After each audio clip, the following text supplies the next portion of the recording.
The Florida Podcast Network, the voice of Florida.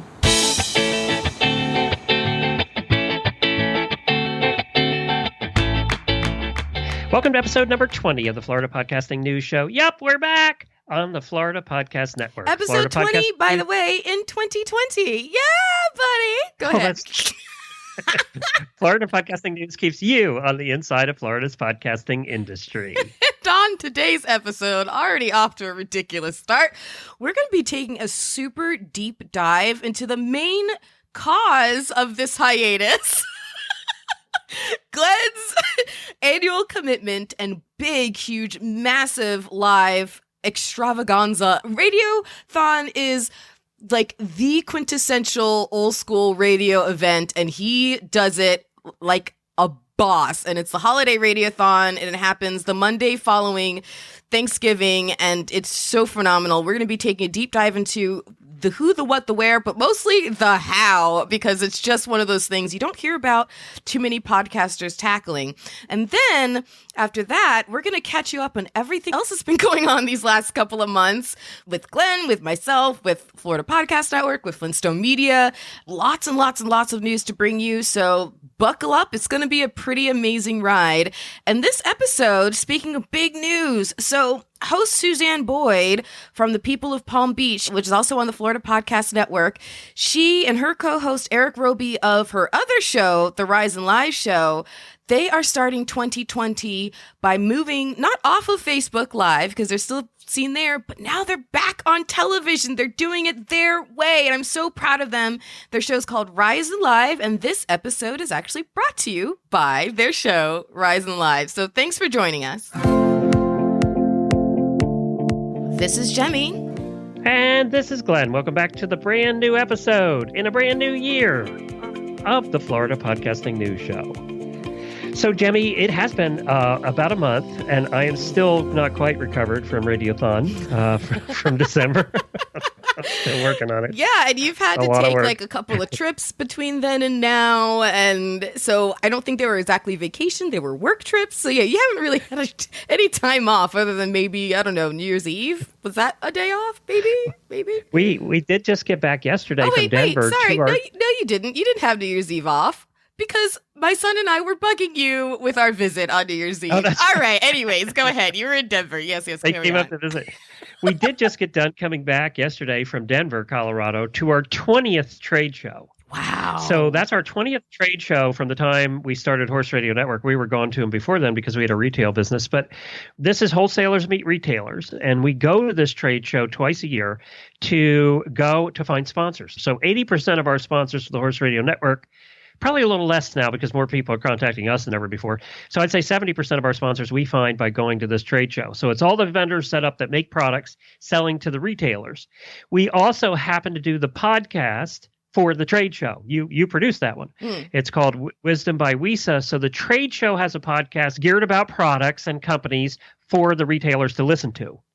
So it's kind of self-promotion for them and for the companies that are there. So it's a unique relationship in that we also do their podcast and put it in the Horse Radio Network, and they want us to come out. And what we do, our sales tactic for finding new sponsors, and we've used it for 20 trade shows now, is we go in and we talk to all the new companies that are there.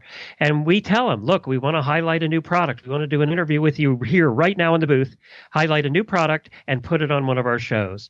And we get the conversation going. We then contact them after we play their recording. And that's how we start the conversation and then work into conversations about advertising.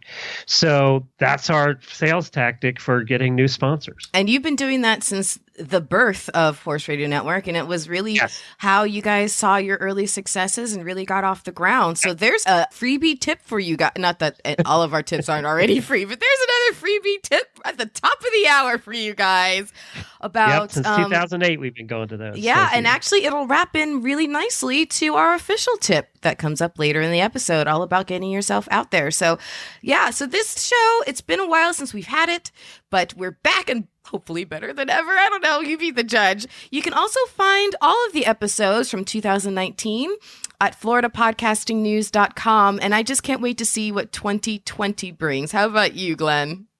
I know. I'm excited. I'm We got a excited lot too. going. Yeah, so for moving forward, this show will be releasing regularly on the 1st and 15th of the month as per normal and usual. Let's jump into the meat of the episode here and talk about the who, the what, the where, and the when of HRN's Holiday Radiothon. Well, as Jemmy set up very nicely earlier, we just completed our 5th Radiothon here in December. We do it Cyber Monday, which is the Monday after Thanksgiving. It's 12 hours live with 20 hosts. We switch out hosts every hour. So they're all hosts from my network, from the Horse Radio Network. And this is really designed to be a holiday event. It's designed to get the listeners in the mood for the holidays. It's designed to bring in new listeners. We have big name guests. We had Priscilla Presley this year and a few other big names.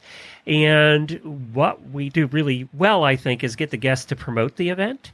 So we figure that we had about 1.5 million people reached on Facebook with all the posts that were done this year. So those guests really do help promote it and get it out there. And we have picked up a lot of new listeners. I've talked to listeners who start at Radiothon and then go, oh, what's this Horse Radio Network? You know? So we also have a number of sponsors involved. I think this year we had 20 or 22. We also give away prizes, and we gave away over $10,000 in prizes this year. And those are all donated by companies in exchange for getting a promotion on the Radiothon. So we give away prizes at the end of every hour, and then at the end of the day, we gave away $2,000 in grand prizes. And I would say, well, we had 55 people win prizes. So we made 55 people very happy at the holidays. And what's interesting about the way we designed Radiothon in the first place is we wanted listener participation. It's something that we all work to achieve. But I really wanted to talk about, and what I thought all of you would be interested in, is the tech behind doing a 12-hour live event that rotates hosts in and out every hour. And I just thought I'd go through how we do that and what programs we use. And Jemmy's been here, so she sees it's a little complicated. We have myself as a host. I do the main hosting job. And then we have another host here in the studio. Her name is Wendy, and we're both connected through the mixer to everything that happens. And we use a number of different programs to make a live show. First of all, for the live feed, we use a program called Mixler. And that's a program that's actually used by a lot of radio stations around the world to get their live feed out to the internet. By using this, we have an interface here, and I have a computer that through the mixer picks up all the sound, all of the music, all of the people, everybody involved in it, and it sends it out to the players that we have on our websites and the live player that we have on our Horse Radio Network app. So that's how people listen, is through these players. They have to go to the website and hit the player and hit play, and they can listen, or they can listen on our app. And these players are available through Mixler. And that's a program that costs $9.99 a month, and we also use it for our live show that we do every day. So it's been reliable for us. We've used it for 12 years. And you've listened on Mixler. It works fine, right? Yeah, it's great. It's actually a really convenient way to listen to any shows that are using it. You know, there are different ways that you can implement it to listen, and it's super simple. It's great. Yep. And then one of the questions I always get is, how do we do guests and callers? How do you do callers? Because we had over, 220 callers that day or something? Almost 300. It was nuts. Yeah, I think you guys were busy. So what we do is we use this program called Call-In Studio. And what it allows you to do is to take calls. But more importantly, they give you a phone number and people can call in. And I'll tell you how we connect to Call-In Studio to actually hear the callers. But what it allows you to do is set up any number of phone lines. One phone number, multiple lines available. So what happens is we set up 12 phone lines for that day. And then this program allows you to have a call screener. So the calls, and this is why it's so important, the calls can be screened off air. So we don't hear you, actually it was Jemmy and Jennifer that were screening the calls off air. And then through the interface that Call-In Studio has, they can type, this person wants to talk about this. And at my desk, I'm looking at the same interface, and I know exactly what that person wants to talk about. And I can take them live from here. So it's the same program that a lot of radio stations use to take their callers. They use this exact program. It's set up to have a screener, to have a producer that takes the calls, gets everything set up. It's also how we call our guests. If they're on the phone, we call them, the producer calls them through Call-In Studio off air, and then lets us know when they're ready, and then we just bring them into the conversation, and it's seamless. And when you're doing a 12-hour live event with no breaks and no cuts, and there were no cuts in 12 hours, that's how we do it. We use Call-In Studio for that. And I don't know, do you know of any other programs that do calls and where you can screen them off air like that? I don't know of any. I don't know of any. The caveat I'll add in as the behind the scenes producer on these kind of events and things is be sure that whoever you have as a screener is aware that if they accidentally screen a call while they're in the host room, it will be screen live on the air. And so you don't want that to happen. Make sure they always do it in the screener room. But no, it's a great program. It's the only one that I know of that handles it like this. So if you know of any that accomplish what we're talking about here, where it allows people to call in, you to call people, off-air screening, all that kind of stuff, please shoot us an email and let us know. We are always willing to be educated on different ways of doing things. So you can email us, Jaime at Jaime at Florida Podcast Network, or better even yet, Glenn at FloridaPodcastNetwork.com. Yeah, it's really a cool program. And you pay by the minute for that. So it depends how many callers you have on. But for however many callers you have on at the time, you pay 3 cents a minute. So for something like, on average, it runs about $30 a month for us. We use it every day for our morning show. For an event like Radiothon, I think it costs us $100. That's nothing. That's a drop in the pan for a 12-hour live broadcast where you're giving away $10,000 worth of prizes. That's like nothing. Yeah. And, we couldn't have done it any other way. So, it's the only way we really could do it. We connect to Call-In Studio through Skype, and that's how we also connect to our hosts that are on the air with us. So all the hosts are connected through Skype using their microphones and their systems, and through Skype is how we get everybody on the live feed. It's how we connect to Call-In Studio. We just Call-In Studio, and that connects us to the guests and to the callers as well. So Skype has worked for us. Skype didn't go out on us at all that day. We've had problems in the past. It's gotten a little bit more reliable as time's going on. We've used it for 12 years. And it's simple and easy for me to drop hosts and add hosts, and we do all of that while music's playing, and it's a seamless operation. Again, we don't cut at all, so everything happens behind the scenes. It sounds like a 12-hour live radio show. And one thing that makes it seem and feel really seamless to the listeners is, and this is something that's great about Skype, is because you and the host can chat amongst yourselves on the side using Skype while the broadcast is going on. Chat about who's going to lead the next bit of the interview, or what's happening, or who's having this issue or whatnot. And you can kind of solve things on the side in the chat box rather than, having to figure it out live on the air for everyone to hear. That's right. And we do. I start that chat at the beginning of the day, and I had 21 people on the chat this year. So there were 21 people on the Skype chat. So the hosts, even before they come on for their hour, can see what's going on in the chat. And then I add them in. They're in the chat. We talk. We get them through. And everything is choreographed here and written down. We use Google Sites to track all of our shows. But we build a Google site for Radiothon every year. And every hour has its own page. And Jimmy will tell you, it's down to the minute of what happens when. Oh, yeah. I think, honestly, Glenn, you use all of your organizational skill energy for Radiothon. That is where it all goes for the whole year. It is. And it is organized. I mean, it's down to, okay, we have to be running the commercial. It's like radio because they have hard breaks where they have to run their commercials and do things. And it is set up that way. So we use Google Docs for that. It's free. So that's one of the reasons we use it. Plus, every host has access to that Google Doc, and they have access to their page for that hour. So they can see exactly the same thing we're looking at. It's very important that everybody's looking at the same thing. So that's what we use for that. We use a program to record. I get this question all the time, like 12 times last week. How do you record Skype? What do we use? We use and I wouldn't say it's the easiest program to use, but it's reliable. We use a program called Total Recorder. I use Total Recorder Pro. It's $35 one-time fee, and we download it. And we've been using Total Recorder forever. Now, it's a bit of a what to set up. But once you get it set, but then it's not any harder to set up than the one you use. Yours is much more complicated than mine.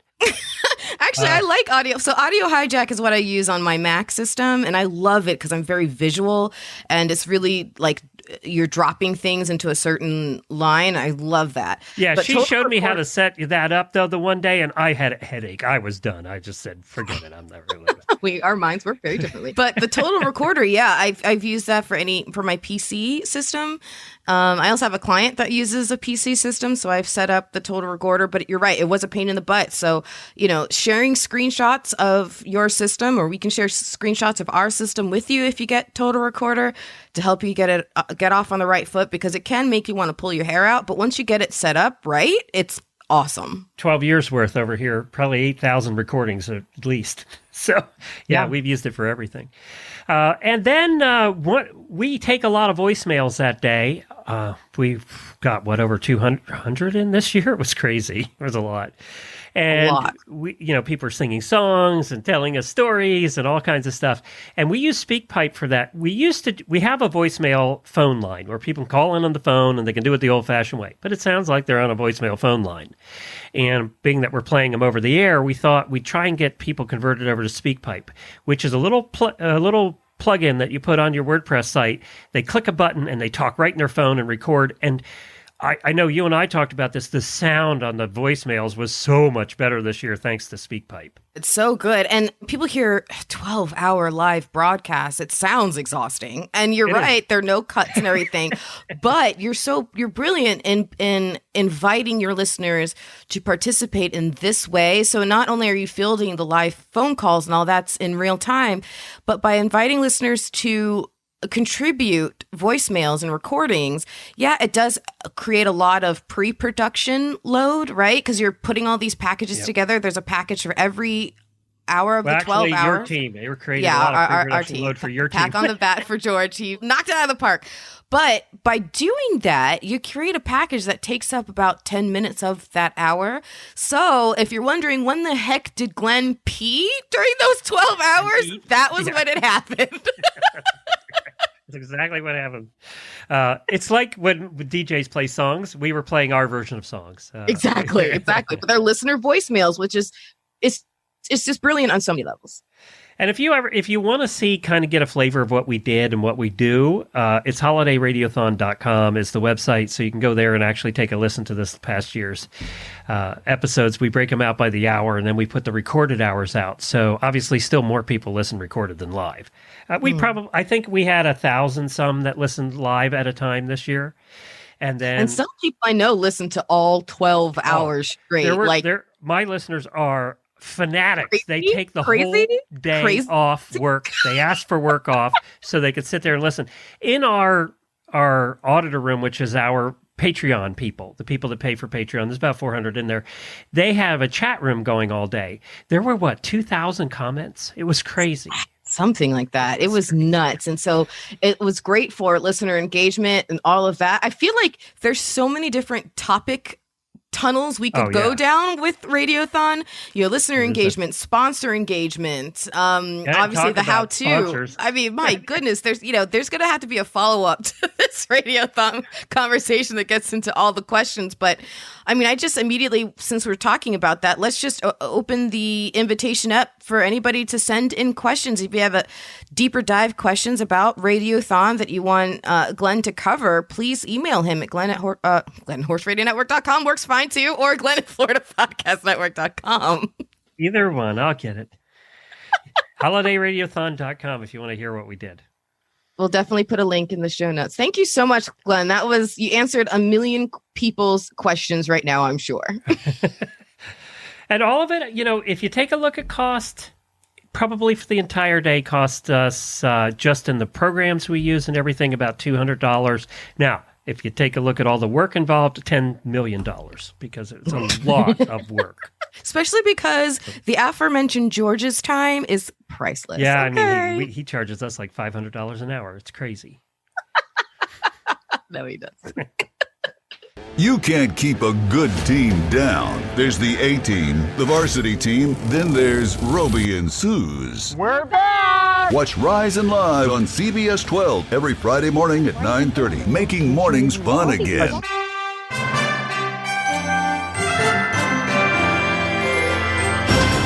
Well, there is a lot to catch you guys up on in terms of what's been going on with us during these last couple of months, during the holidays, during the start of 2020. I mean, we've just been all over the place. So we're going to jump right into it and kind of breeze right through it because it's stuff that I think you guys might be interested in hearing. So first, I want to mention our appearances on other podcasts. You know, this is a great way to spread the word about who you are and what you can do and how your position in the industry is by being guests on other podcasts. So I had the great fortune of being asked to guest on Katie Kermitso's show, Biz Women Rock. So she titled the episode, "Oh, the Places You'll Go with Podcasting." And I can't imagine what inspired her to call it that, but there'll be a link to that episode in the show notes. It was such a fun interview to do. She really got me to open up about my podcasting journey, and you know, and I tell the story of how I met Glenn and how I was all verklempt in the bathroom and crying on Katie because it was an awesome moment. So yeah, if you want to hear my embarrassment, go check it out. It's in the show notes. But was Glenn the show notes picture for that episode you hanging upside down on a trapeze 40 feet in the air? No, it wasn't. It wasn't. It was a nice little headshot of me. That's all it was. But okay, so then both of us, Glenn and I, we were both on a recent episode of Podcast Media Guy with Joshua Rivers. So that was a lot of fun. He just wanted to talk to us all kinds of things podcasting, and specifically geolocal podcasting. So we really dove into Florida Podcast Network and the journey that has been. It was a good conversation, right? Yeah, it was a great conversation. It Yeah. really was. Yeah, it was a lot of fun. So I'll say it once because I don't feel like saying it every single time. The links are in the show notes for all the things that we're going to be talking about, including the episode with Joshua Rivers. So if you want to learn a lot about geolocal podcasting, we encourage you to go check out that episode.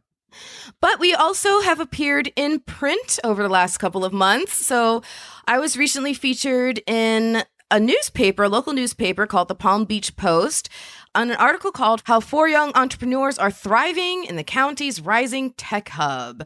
And that was a lot of fun because the reporter on that article was a man named Wilkin Brutus, who I've known since forever, longer than I've known you, Glenn. Long time. And so we both have followed each other's journeys through the various media spaces, me in podcasting, him as a reporter. So that was really fun. And I got to have that interview done at Venture X, who hosts my Palm Beach Podcasters meetup group. So that was a lot of fun. But most recently, this thing came across my Facebook page, Glenn, and I was so proud of you. Tell them about the next thing on the list.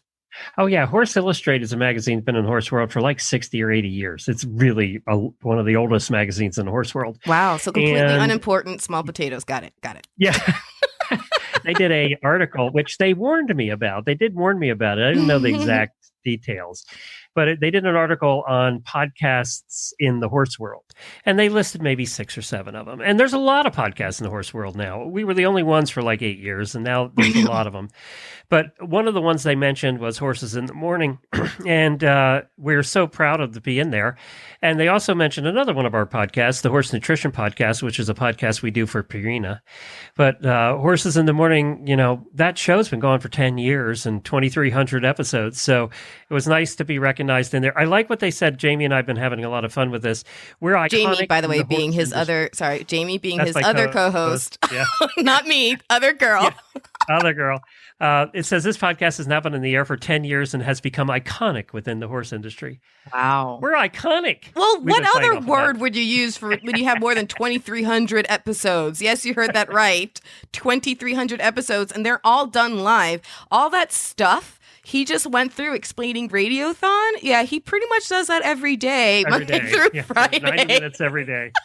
Yeah. So yeah, it was nice to be in there. It's always nice to be recognized, right? And we'll probably pick up new listeners. So we'll see what happens. And I'm so proud that because of my affiliation with Horse Radio Network, that I can proudly say that 2 shows that I've helped edit and or produce were mentioned in Horse Illustrated. I mean, that's all I can say, but at least I can say it, right? That is true. That is true. Oh, well, congratulations. What an accomplishment. That's so exciting. You know what you should really do is like print that out and frame it and put it on your wall and just I don't really even have a real copy because, who gets magazines? I know. It's had all it digital. sent to me like a PDF. I know. I need to get a real copy. I know. Wah, wah. Well, this one, I also did not get a real copy of it because I didn't realize it was out yet. I actually was interviewed a couple of months ago. No idea what this is. Okay, so I was interviewed a couple months ago by Florida Weekly. So it was with a reporter named Evan Williams, who's a friend of ours. He actually has interviewed the 2 of us for about our trip for Finding Florida through Fort Myers. Yeah, so a great guy. So Evan reached out to me and he said that he was doing an article about the evolution of phone technology over the years. And man, I didn't know I would have so much to say, but good Lord, stick a nickel in me and I just kept going. And so I had forgotten about it because it just had been a couple of months and it just slipped my mind. And so when I was putting the show notes together for this episode, I was like, wait a minute, I think I was in it. Let me go look it up. So I looked it up. Let me tell you, Glenn, I was almost peeing my pants laughing with everything he said in the article because I was like, I had forgotten that I had confessed to so much. So I just want to read a couple of little snippets, if you don't mind. This whole article is about you. No, this is the part that's about me. Oh. I did not copy and paste the beginning, just the most relevant pieces. But yes, a good chunk. But I just want to give a couple of highlights. So here's what he said. The first thing he says is, older technologies show up in period pieces, such as the sci-fi horror Netflix series Stranger Things, which takes its cues from classic 80s horror films when characters talked on landlines and payphones. It was a point not taken for granted by Boynton Beach resident Jaime Legagneur, 40. Oh, God, he put my age in the thing. And her son. Why did they do that? I don't know. Calling me out. And her son, Jordan, 7. That's fine. Who enjoy watching the show together. And by the way, I just said that's fine. No, it's not. Now everybody knows I let my 7-year-old watch Stranger Things, but I digress. He doesn't watch it. He is madly in love with 11. He's seen every episode like 15 times. And yes, he is madly in love with Millie Bobby Brown. Star on that show. But here's where I get quoted. I'd say, see, Jordan, you used to be tethered to the wall when you were talking on the phone. Reading that, I'm like, that's such a weird way to describe it, but it's true. It's true, though. It's true. So then further down in the article, it says, she recalls the fact that there was no caller ID back then, and that afforded opportunities for prank calls that you couldn't get away with now. For instance, and I apologize in advance to my brother, for instance, her brother would call a number pretending to be an official from the phone company and warning them not to pick up their phone the next day between a certain time. Because of repairs being made, he might say, a worker could be electrocuted. Then, what do you think he would do, Glenn? He'd call back during that time. Yep. He would call back the next day, and when they answered, scream like he was being electrocuted. And then it says, it was awful, Ms. Legagneur said, but laughing at the memory. That's so me. Oh my gosh. So those are just a couple little snippets of stuff that I said during this. I think, now thinking back, it must have been like a good 45 minutes that I was on the phone with him. Such a good interviewer, Evan. And yeah, so there's so much more. There's a link in the show notes to the full article. This literally had me rolling on the floor laughing this morning. So good. So good. Man, phone technologies. What do you think? Considering the fact that most people now listen to podcasts on their phone, we wouldn't really have an industry like we do today if it wasn't for the smartphone, for iTunes apps, for all this kinds of stuff. When I started, they had to listen on their computer. Yes. Or download the MP3 file to their computer and then transfer it to their iPod. Or ask you to hold a town hall meeting and do it live. Right. Yeah, pretty much. Yeah, no, it would not be. It would definitely. I remember I was so excited when the iPhone was announced and there was going to be a podcasting function. I was so excited. Yet over the weekend, we're at the trade show. I asked people if they listen to podcasts, and probably half I talked to had never listened to a podcast. So that has been the trial of the horse world since day one, hasn't it? Yeah, it has. But that's probably true in general population. You know, we know only 30% listen regularly. So yeah, I mean, we still have growth. We still have growth, and there's a lot of growth that is coming on the horizon. And actually, every year, I don't know if I don't know how many times he's done it, twice now, 3 times. But Ross Brand from Livestream Universe contacted us and asked us to give our predictions for 2020. So he compiles this series of predictions, and he compiled 160 all together. And so I had something to contribute, and so did you, Glenn. So that was really exciting. So we'll put a link in the show notes for that as well if you want to go see our predictions and everybody else's predictions and have an idea of what is coming down the pipeline in the world of podcasting. You have to be well prepared for the future, especially if you're trying to make a business out of this thing. So go check out the 160 predictions for 2020 put on by livestreamuniverse.com. So that's us in print. That's us in paper. That's us on podcasts. But we also have done a few things as far as in-person appearances. So I was so pleased and honored to present podcasting as a workshop at the grand opening of a new co-working space in Broward called Her Power Space. And that was really cool. It's opened by Michelle Tabbert. I'm so proud of her. And so I was able to do that. If you want the slides from my presentation that talk all about podcasting, you can go to flintstonemedia.com/herpowerspace or check the link in the show notes as well. And workshops for the Connecticut School of Broadcasting in West Palm Beach, my podcasting 101 class. It's basically really fleshed out to 3.5 hours. And my podcasting 102 class, all about taking it to the next level, really diving deep into the marketing and the business side of podcasting.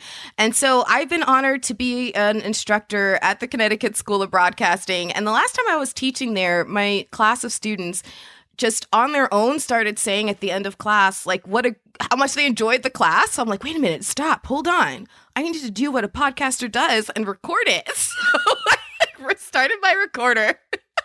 I made them rewind and basically say it all over again.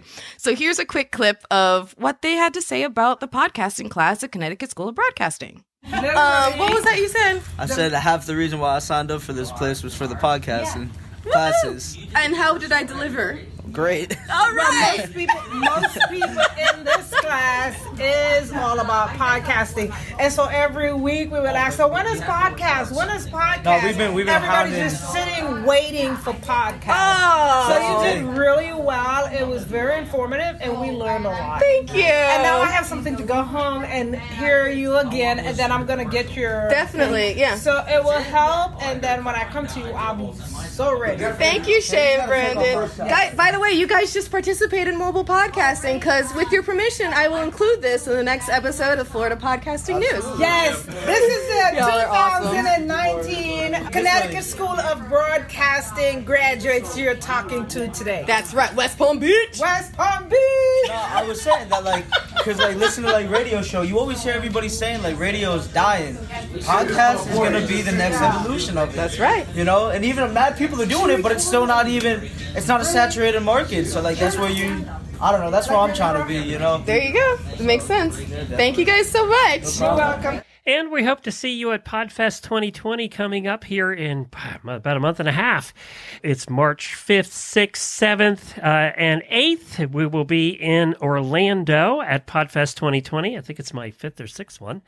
And, yeah, you've been there since it was born. And Jimmy and I, it's where we met. So we wouldn't even be doing this show or anything else together if we hadn't met there. It is an absolutely wonderful expo. If you're an independent podcaster, you must go to this. There's still tickets available. You can get a discount by using the code FPN for Florida Podcast Network. FPN, I think it gets you $50 off.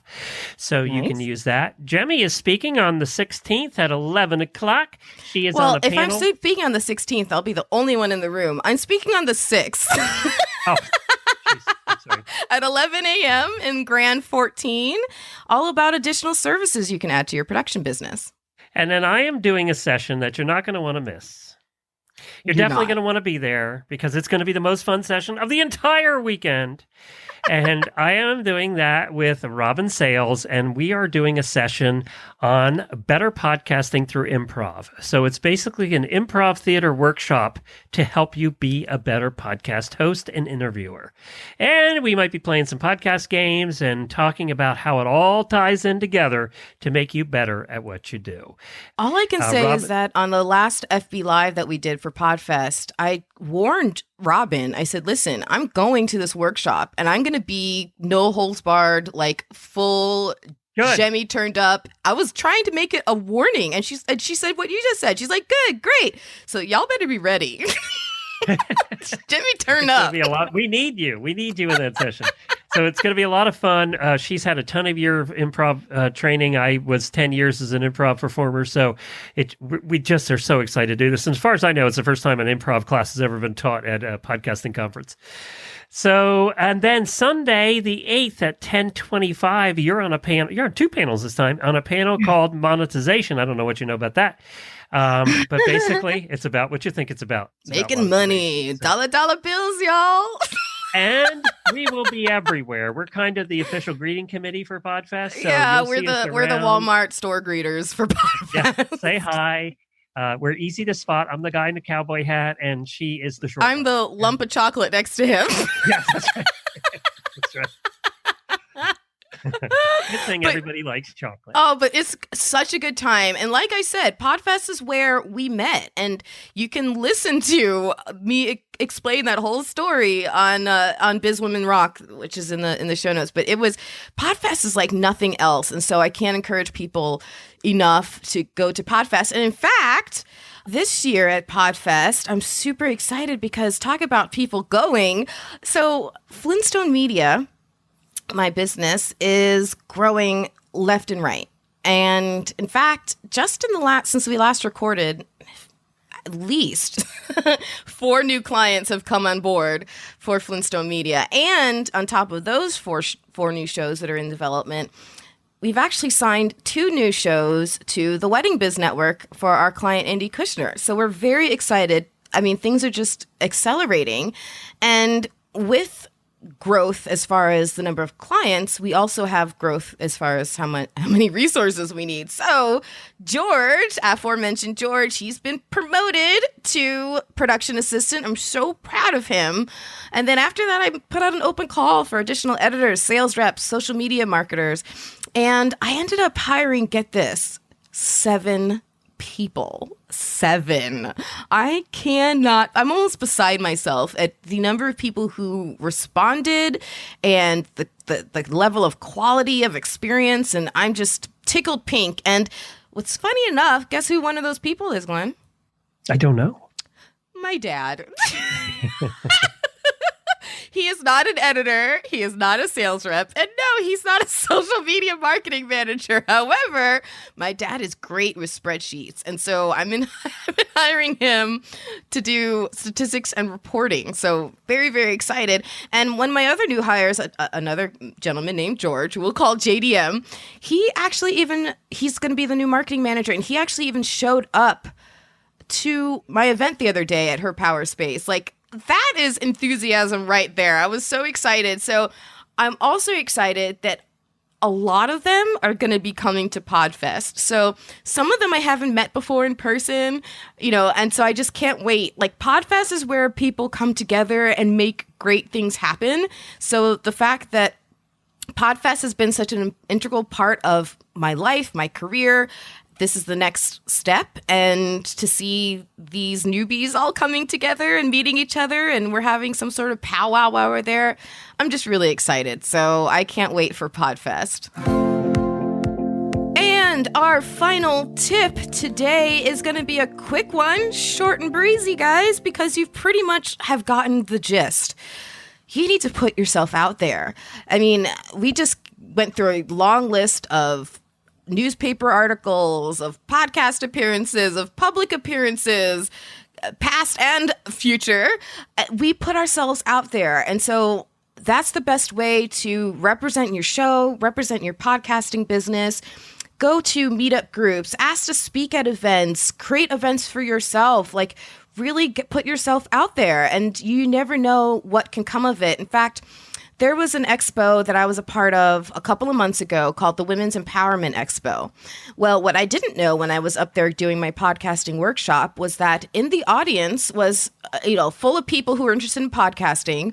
However, in the audience was a friend of the woman, Michelle, who just opened her power space. Now, Michelle was looking for people to do workshops for her grand opening. And so she kind of reached out to a couple of people that she trusted to say, hey, do you know anyone who would be great to do a podcasting workshop? Well, one of the people she asked was the person in the audience at Women's Empowerment Expo. So because I had put myself out there to do a workshop at WEX, I then got asked to do another workshop for her power space. So things kind of have a domino effect. Once you start putting yourself out there, you never know what's going to come of it. So I just can't emphasize it enough. Look up events, go on Facebook, go on Meetup, Google your industry, whatever target your business or your show is aimed at, like speak.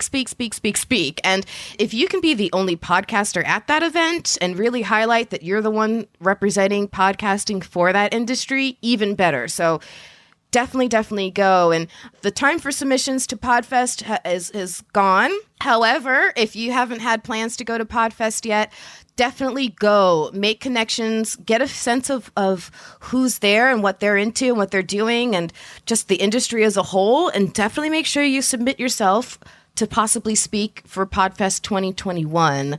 But bottom line, put yourself out there. You can find more updates on all of the stuff that we covered today and links and everything, plus all the details in the show notes for today's episode. And sign up to receive the newsletter that accompanies this podcast by going to floridapodcastingnews.com. We really love your feedback, so join us in our closed Facebook group exclusively for super fans of Florida Podcast Network shows. Just search for FPN Insiders on Facebook and you'll find us. Pretty easy there. You can leave us comments, gain early access to info, or just laugh along with everybody else's woes and thrills of living in Florida. So we look forward to getting to know you in that room there on Facebook. Or if you have any podcasting news of your own to submit to the show or to our newsletter, please email me. You can find my email, Jaime, Jaime, at floridapodcastnetwork.com. And many thanks to this week's sponsor, Rise and Live. And be sure to visit all the great shows on the Florida Podcast Network. You can find them at floridapodcastnetwork.com. Until next time, thanks for hanging out on the inside of Florida's podcasting industry.